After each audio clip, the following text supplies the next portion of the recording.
Salut à tous, moi c'est Alex et je suis biologiste marin. À votre avis, sur quoi je travaille? Les requins? Les tortues de mer? Eh bien, pas du tout. Moi, je travaille sur les huîtres. Celles-là même que vous mangez à Noël. Je sais, tout de suite un peu moins stylé comme animal, on est d'accord. Mais pour vous expliquer pourquoi je travaille sur les huîtres, je vais vous faire une petite rétrospective. 4,5 milliards d'années, formation de la Terre, composée notamment d'aluminium. 500 millions d'années, apparition des premiers animaux complexes, comme l'huître. Il y a à peine 300 000 ans, Homo sapiens fait son entrée, et il y a 50 ans, à tout casser, les primates en survêtent. C'est à peu près à cette époque que les marins commencent à en avoir ras-le-bol de la rouille sur les bateaux, ce qu'on appelle la corrosion. Avec 35 grammes de sel dissous par litre d'eau, la mer est un milieu ultra corrosif. Elle grignote toutes les structures métalliques immergées en mer, pas seulement les coques de bateaux. Tout y passe. Mais un jour, un scientifique a une idée. Placer des plaques en aluminium sur la coque des bateaux. Et devinez quoi? Ça protège de la corrosion. Invention des anodes galvaniques. Ces plaques en aluminium vont littéralement se sacrifier à la place de la structure qu'elles protègent.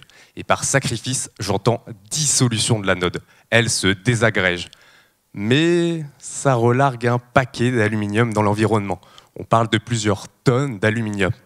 Et bizarrement, personne n'a jamais étudié l'impact de cet aluminium sur les écosystèmes aquatiques. C'est là que j'entre en scène. Objectif de ma thèse, évaluer la toxicité des anodes galvaniques en aluminium sur les organismes marins. Et pour ça, il avait fallu que je choisisse bien l'espèce que je voulais étudier. Elle devait répondre à plusieurs critères. Être bien étudiée en biologie, afin de comparer les résultats de mes expériences avec mes compères, avoir un cycle de vie facile à reproduire en laboratoire, et enfin présenter un certain intérêt économique. Forcément, pour faire de la recherche, il faut de l'argent.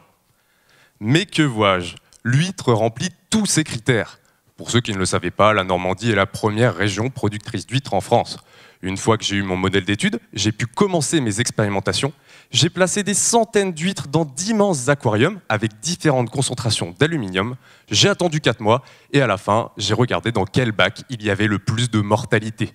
Bravo mesdames et messieurs, vous venez d'apprendre la discipline qui est l'écotoxicologie. Évaluer la toxicité des polluants sur les êtres vivants. Bien sûr, ici, je simplifie.